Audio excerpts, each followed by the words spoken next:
जय जोहार, नमस्कार। दैनिक छत्तीसगढ़ चैनल देख रहे हैं आप और छत्तीसगढ़ प्रदेश की आज की सभी प्रमुख बड़ी खबरों को एक एक करके हम आपको विस्तार से बताएंगे। इससे पहले अगर आप छत्तीसगढ़ प्रदेश के हैं, छत्तीसगढ़ समाचार ठीक इसी प्रकार रोजाना देखना चाहते हैं तो नीचे लाल कलर का सब्सक्राइब बटन दिया है, जिसे दबाकर इस चैनल को आपको सब्सक्राइब करना है। सबसे पहली बड़ी खबर है, गरीबों को मुफ्त अतिरिक्त राशन आगे भी मिलता रहेगा। दरअसल मुख्यमंत्री भूपेश बघेल की अध्यक्षता में राज्य मंत्री परिषद की बैठक संपन्न हुई है, जिसमें कई महत्वपूर्ण फैसले लिए गए हैं। जिनमें से कुछ महत्वपूर्ण फैसले को हम आपको बताने वाले हैं जो आपके लिए जानना जरूरी है। दरअसल गरीबों को अब आगे भी मुफ्त राशन मिलता रहेगा। सरकार ने राशन कार्ड पर गरीबों को अतिरिक्त राशन के मुफ्त वितरण को जारी रखने का निर्णय लिया है। इस पर 223 करोड़ और 58 लाख रुपए का खर्च आंका गया है। छत्तीसगढ़ राज्य नागरिक आपूर्ति निगम को इसकी प्रतिपूर्ति मुख्यमंत्री खाद्यान्न सहायता योजना से की जानी है। इसके अलावा स्कूली बसों का त्रैमासिक शुल्क माफ हुआ है। इसके साथ ही सरकार ने लॉकडाउन के दौरान बंद रही स्कूली बसों के त्रैमासिक शुल्क को भी माफ कर दिया है। सरकार ने यह छूट 1 जुलाई 2020 से 31 दिसंबर 2021 तक के लिए दी है। इससे निजी स्कूल संचालकों को काफी राहत मिलने की उम्मीद है। इसके अलावा स्कूली पिछड़ा वर्ग आयोग में उपाध्यक्ष का पद बनाया गया है। साथ ही साथ निजी संस्थाओं के जरिए यहां पर कंपोस्ट खाद भेजने की भी योजना है। सिटी बसों का किराया बढ़ाने के प्रस्ताव को भी मंजूरी कैबिनेट की बैठक में दे दी गई है। परिवहन विभाग ने यात्री किराए में वृद्धि का प्रस्ताव दिया था। यह किराया संविदा पर लिए गए वाहनों का भी बढ़ेगा। डीजल मूल्य वृद्धि के बाद इसकी मांग प्रस्तावित बताई जा रही थी। 20 दिसंबर को 15 शहरों में स्कूल और ऑफिस रहेंगे बंद। छत्तीसगढ़ के जिन शहरों में मतदान, वहां सामान्य अवकाश घोषित। नगरीय निकाय के होने वाले हैं चुनाव। दरअसल छत्तीसगढ़ के जिन शहरों में चुनाव हो रहे हैं वहां मतदान के दिन स्कूल, कॉलेज, कार्यालय और सरकारी संस्थान बंद रहेंगे। राज्य सरकार ने 20 दिसंबर को इन शहरों में छुट्टी की घोषणा कर दी है। यह सामान्य अवकाश होगा। प्रदेश के 10 जिलों के 15 शहरों में नगरीय निकाय चुनाव के आम चुनाव हो रहे हैं, तो वही 15 शहरों के 17 वार्डों में उपचुनाव हो रहे हैं। इसकी प्रक्रिया 27 नवंबर से शुरू हो गई है। इन शहरों में 20 दिसंबर को मतदान होगा। मतदान का समय सुबह 8 बजे से शाम 5 बजे तक का निर्धारित कर दिया गया है। 23 दिसंबर को सुबह 9 बजे से मतगणना शुरू हो जाएगी। उसी दिन परिणामों की घोषणा भी हो जाएगी। यह चुनाव बैलेट पेपर से कराया जाएगा। हालांकि नामांकन आदि की प्रक्रिया ऑनलाइन भी पूरी कराई गई है। आम चुनाव के लिए 1000 और उपचुनाव के लिए 37 मतदान केंद्र बनाए गए हैं। 370 वार्डों में चुनाव होने हैं कुल मिलाकर, जिनमें 7,78,000 मतदाता भाग लेने वाले हैं। और अब खबर कर लेते हैं, बारदाने की जद्दोजहद में छत्तीसगढ़ सरकार नजर आ रही है। राज्य सरकार ने दिल्ली भेजे हैं 2 अधिकारी। पर्याप्त बारदाने की है मांग। अब तक 2,11,000 लाख गठान बारदाने ही मिल पाए हैं। दरअसल बात करें, छत्तीसगढ़ में जूट बारदानों की जद्दोजहद अब भी जारी है। राज्य सरकार ने 2 अधिकारियों को दिल्ली भेजा है। बारदानों की व्यवस्था के लिए विशेष कर्तव्यस्थ अधिकारी यानी कि OSD बनाए गए। IAS मोहम्मद कैसर अब्दुल हक और मार्कफेड के महाप्रबंधक शशांक पांडे को दिल्ली पहुंचे गए हैं। इसके अलावा दोनों ने बुधवार को केंद्रीय खाद्य सार्वजनिक वितरण प्रणाली और उपभोक्ता मामलों के संयुक्त सचिव सुबोध सिंह और सार्वजनिक वितरण प्रणाली के संचालक राजेश मीणा से मुलाकात की है। इस दौरान जूट बारदाने की कमी की वजह से धान खरीदी में हो रही दिक्कतों की जानकारी दी। उन्होंने बताया कि जूट कमिश्नर की ओर से छत्तीसगढ़ को बारदाने बहुत कम मात्रा में दिए जा रहे हैं। यही नहीं, इसकी स्वीकृति मात्रा भी समय पर कम हो पा रही है, आपूर्ति भी नहीं हो पा रही है।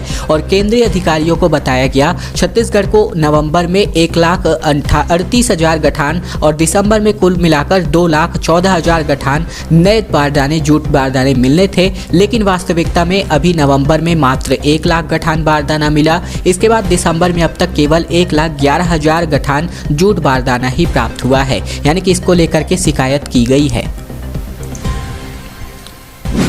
अब गांवों में भी ड्रेनेज वाटर होगा साफ। दुर्ग के घुघुआ गांव में ट्रीटमेंट प्लांट लगाने की शुरुआत हो गई है। 159 घरों को ये जो ड्रेनेज सिस्टम है इससे जोड़ा जाएगा।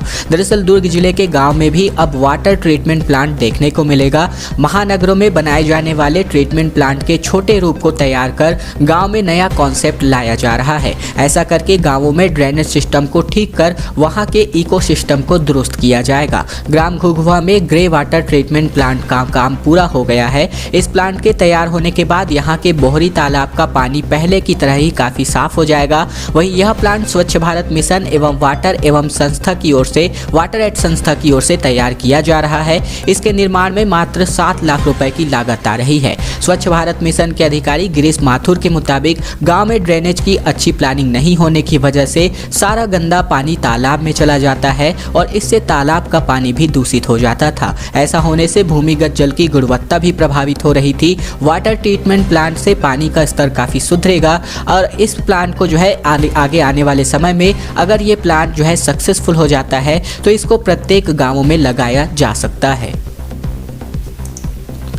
आत्मानंद स्कूलों के लिए सरकार ने लोकल की शर्त को हटा दिया है। बस्तर, सरगुजा संभाग और कोरबा में नहीं मिल रहे थे अंग्रेजी बोलने वाले टीचर। कैबिनेट बैठक में इसका बड़ा फैसला हुआ है। दरअसल बस्तर, सरगुजा संभाग और कोरबा जिले के स्वामी आत्मानंद अंग्रेजी माध्यम स्कूलों में नियुक्तियां पूरी नहीं हो पा रही हैं। समस्या है कि इन स्कूलों में नियुक्ति के लिए अंग्रेजी बोलने वाले स्थानीय शिक्षक नहीं मिल पा रहे हैं। इन पदों को भरने के लिए राज्य सरकार ने भर्ती में स्थानीय होने की शर्त को हटा दिया है। मुख्यमंत्री भूपेश बघेल की अध्यक्षता में राज्य मंत्री परिषद की बैठक में यह मामला आया। तय हुआ है कि स्वामी आत्मानंद अंग्रेजी माध्यम स्कूलों में भर्ती के लिए शिक्षकों को उन संभागों और जिले का ही मूल निवासी होने की शर्त हटा ली जाए। इस फैसले से सामान्य जिलों के युवाओं को स्वामी आत्मानंद अंग्रेजी माध्यम स्कूलों में नियुक्ति का रास्ता साफ हुआ है। सरकार ने बस्तर और सरगुजा संभाग की सभी जिलों के अलावा बिलासपुर संभाग के कोरबा जिले की सरकारी नियुक्तियों में स्थानीय निवासी होना ही अनिवार्य कर दिया है।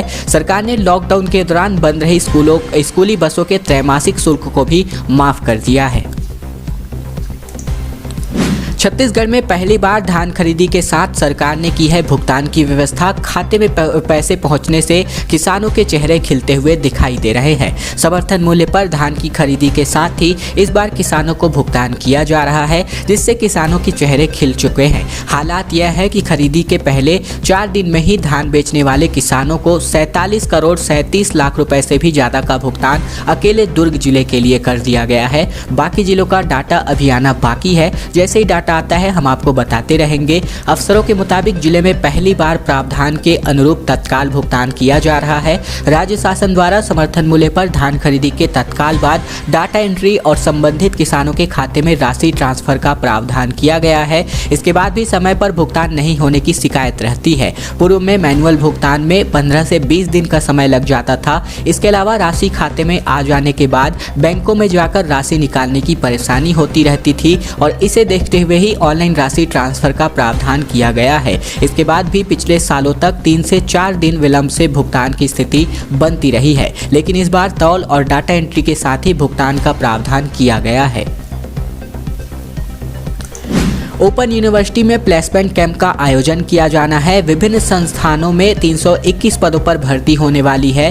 PRO, team leader, group leader, field officer जैसे कई पद मिलने वाले हैं। दरअसल बात करें बिलासपुर के पंडित सुंदरलाल शर्मा ओपन यूनिवर्सिटी में जिला रोजगार एवं स्वरोजगार मार्गदर्शन केंद्र के साथ मिलकर प्लेसमेंट कैंप का आयोजन किया गया है। 10 दिसंबर की सुबह 10:30 बजे यूनिवर्सिटी परिसर में आयोजित इस कैंपस में 6 विभिन्न संस्थाओं के 321 पदों पर भर्तियां की जानी है। इच्छुक लोग इस दिन अपने दस्तावेजों के साथ भर्ती प्रक्रिया में शामिल हो सकते हैं। पंडित सुंदरलाल शर्मा मुक्त विश्वविद्यालय के प्लेसमेंट प्रभारी दीपक पांडे ने बताया कि जिला रोजगार एवं स्वरोजगार मार्गदर्शन केंद्र बिलासपुर के संयुक्त तत्वाधान में आयोजित इस कैंप में बिलासपुर के Bilasa Bhumi Builder Private Limited, Genesis Infocop, इसके अलावा Messrs Rich Gold Networking Private Limited, Messrs Samriddhi Kisan Biotech, Bharatiya Jeevan बीमा निगम, मेसर्स सुख किसान बायोप्लांटेक जैसे संस्थानों में विभिन्न पदों पर भर्तियां की जानी हैं। उन्होंने बताया कि इस संस्थानों में पब्लिक रिलेशन ऑफिसर यानी कि पीआरओ,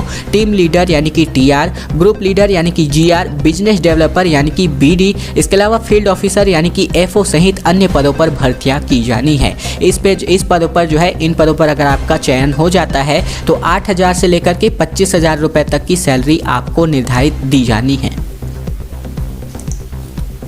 पूर्व सीएम के कार्यक्रम में मधुमक्खियों का अटैक सामने आ रहा है। 15 लोगों को काटा। कार और एजेंसी के उद्घाटन में शामिल होने के लिए डॉक्टर रमन सिंह गए हुए थे। अफरा तफरी मच गई। दरअसल छत्तीसगढ़ के कोरबा जिले में मधुमक्खियों के काटने से 15 लोग घायल हो गए। सभी एक कार एजेंसी के उद्घाटन कार्यक्रम में शामिल हुए थे। इस एजेंसी द्वारा उद्घाटन करने के लिए सीएम डॉक्टर रमन सिंह पहुंचे थे। उद्घाटन करने के बाद जैसे ही सब मंच पर बैठे थे, उसी दौरान मधुमक्खियों ने हमला कर दिया। घायलों को अस्पताल भेजा गया है। दरअसल पूर्व सीएम डॉक्टर रमन सिंह बुधवार को कोरबा दौरे पर थे। यहां वह शहर के सीतामढ़ी जाने वाले मुख्य मार्ग पर बनाए गए एक निजी कार एजेंसी के उद्घाटन कार्यक्रम में शामिल हुए थे। यह एजेंसी बीजेपी नेता अशोक मोदी ने शुरू की है। रमन सिंह और अन्य नेता एजेंसी का फीता काटने के बाद मंच पर बैठे थे और उसी दौरान अचानक अफरा तफरी मच गई। प्रदेश में फिलहाल तापमान गिरावट का बना रहेगा ट्रेंड। आसमान साफ होने लगा है। रात का तापमान 3.5 से लेकर 4 डिग्री तक पूरी तरह से गिर गया है। तो वही उत्तरी हिस्से में अब ठंड बढ़ गई है। तूफान जवाद के गुजरने के बाद प्रदेश में मौसम साफ होने लगा है, जिससे रात के तापमान में कमी आने लगी है। पिछले 24 घंटे की बात करें तो प्रदेश के सभी हिस्सों में रात के तापमान में अधिकतम 3.5 से लेकर 4.5 डिग्री तक की गिरावट रिकॉर्ड की गई है। अभी भी पारा सामान्य से अधिक है, लेकिन तापमान में गिरावट का ट्रेंड बना रहेगा। आने वाले 3 से 4 दिनों में अच्छी ठंड पड़ेगी। अब प्रदेश के अधिकांश हिस्से में अगर मैं बात करूं तो थोड़ी ठंड बीते दिन से ज़्यादा महसूस हो रही है। मैदानी इलाकों में न्यूनतम तापमान 18 डिग्री के आसपास पहुंच गया है। तो वही सरगुजा संभाग के जिलों में तापमान 15 डिग्री और उससे नीचे पहुंच गया है। मौसम विभाग के डाटा के अनुसार सबसे कम न्यूनतम तापमान अंबिकापुर में 13 डिग्री के आसपास बना रहा। कोरोना काल की सेवा के बदले बोनस अंक का प्रावधान दिया गया है। 6 माह सेवा देने वाले छत्तीसगढ़ के अस्थायी स्वास्थ्य कर्मियों को भर्ती में 10 बोनस अंक मिलने वाले हैं। दरअसल बात करें कोरोना काल में नियुक्त किए गए अस्थायी स्वास्थ्य कर्मियों को स्थायी नियुक्ति में बोनस अंक मिलने वाला है। शर्त यह है कि लगातार 6 महीने सेवा दी हो। अस्थायी स्वास्थ्य कर्मचारियों को विभाग में तृतीय एवं चतुर्थ वर्ग कर्मचारियों की भर्ती के दौरान 10 बोनस अंक का लाभ देने का निर्णय लिया गया है। प्रमुख सचिव आलोक शुक्ला की अध्यक्षता में गठित समिति की अनुशंसा के बाद स्वास्थ्य विभाग ने इसका बाकायदा आदेश जारी कर दिया है। इसका फायदा तकरीबन 5000 अस्थायी स्वास्थ्य कर्मचारियों को मिलने वाला है। मार्च 2020 से इस साल तक सरकार ने कलेक्टर और मुख्य चिकित्सा एवं स्वास्थ्य अधिकारी के जरिए 5000 से अधिक अस्थायी स्वास्थ्य कर्मचारियों की नियुक्ति की थी। इसमें nurse, sample collector, contract tracer, sample testing officer, lab technician, vaccinator और डेटा एंट्री ऑपरेटर जैसे पदों पर नियुक्तियां शामिल है। कुआं के बारे में हम आपको बताना चाहते हैं। ये कोई आम कुआं नहीं बल्कि एक बहुत ही खास कुआं है। इस कुएं को क्या हुआ है ये हम आपको बता दें। दरअसल फिल्म एक्टर सहित राजनेता और आईपीएस भी इस कुएं का पानी पी चुके हैं। 40 लोग बीमार हुए तो ग्रामीण बोले देवी बैठा करके इसको पता लगाएंगे कि आखिरकार हुआ क्या है। दरअसल गरियाबंद जिले के तोरेंगा में आज़ादी के पहले का एक ऐसा कुआं है जिसका पानी राजनेता, एक्टर, आईपीएस, आईएएस और विदेशी भी पी चुके हैं। कहा जाता है कि यहाँ का पानी पीने से पेट की कोई समस्या नहीं होती। इस वजह से दूर दूर से लोग यहाँ का पानी लेकर भी चले जाते हैं। मगर 4 दिन पहले जब इस गांव के 40 लोग बीमार हुए तो मेडिकल टीम की आशंका जताई गई कि यह पानी ही खराब है, लेकिन ग्रामीण यह मानने को तैयार नहीं। अब उन्होंने कहा कि पानी तो खराब नहीं हो सकता, अब हम देवी बैठाकर पता लगाएंगे कि आखिरकार पानी में क्या समस्या है। तोरेंगा के ग्रामीण बताते हैं कि इस कुएं को तकरीबन साल 1930 में बनाया गया था। इसके बाद से इस कुएं का पानी इतना साफ था कि लोग इसे विदेश ले जाया करते थे। उन्होंने बताया कि कुएं के पानी में इतने पोषक तत्व हैं कि इसके पीने के बाद जो है पेट की कोई भी समस्याएं नहीं होती है। इसी वजह से छत्तीसगढ़ के पूर्व मुख्यमंत्री अजीत जोगी, श्याम चरण शुक्ल, फिल्म अभिनेता आस रानी सहित आईएएस श्याम धावड़े, विनय लहंगे, आईपीएस भोजराम पटेल भी इस कुएं का पानी पी चुके हैं। इसके अलावा जब यह मामला सामने आया तो इसका जो है टेस्ट कराया गया और पानी के अंदर भरपूर पोषक तत्व मिले हैं।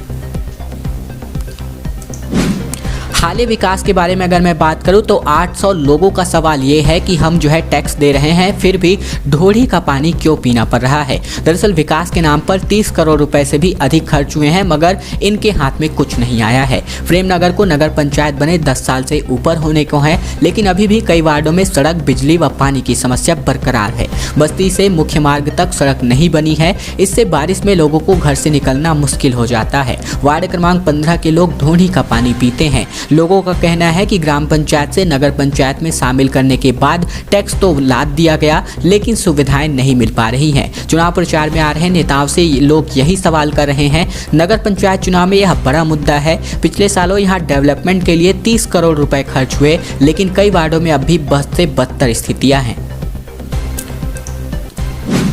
पूर्व सीएम डॉक्टर रमन सिंह का भ्रष्टाचार पर बड़ा बयान सामने आ रहा है। अब तो सचिवालय के बाहर पान ठेलों में भी ये चर्चाएं होती है। ये कहना है पूर्व मुख्यमंत्री डॉक्टर रमन सिंह का। एक निजी कार्यक्रम में कोरबा पहुंचे पूर्व मुख्यमंत्री डॉक्टर सिंह ने भ्रष्टाचार के मुद्दे पर प्रदेश की कांग्रेस सरकार और अफसरों पर सीधा हमला किया है। करप्शन में भागीदारी का आरोप लगाया है। डॉक्टर रमन सिंह ने कहा कि करप्शन पर कलेक्टर व एसपी की सीधी भागीदारी होने लगी है। कोरबा में कोल माफियाओं का खुला संरक्षण दिया गया है। हर दिन 3 से 4 करोड़ रुपए की अवैध वसूली हो रही है। महीने का 150 से 200 करोड़ कहां जा रहा है, सबको पता है। रमन सिंह यही नहीं रुके, उन्होंने आगे कहा कि अब तो सचिवालय के बाहर पान ठेलों में भी चर्चाएं होती है कि किस जिले में पोस्टिंग के लिए कितना रुपए देना पड़ रहा है। दोस्तों, आज की खबरों का सिलसिला बस ये तक का था। वीडियो अगर आपको पसंद आया तो इस वीडियो के नीचे लाइक बटन है, जिसे दबाकर इस वीडियो को आपको बहुत ही छोटा सा लाइक कर देना है। नीचे लाल कलर का सब्सक्राइब बटन भी दिया है, जिसे दबाकर इस चैनल को आपको सब्सक्राइब कर लेना है।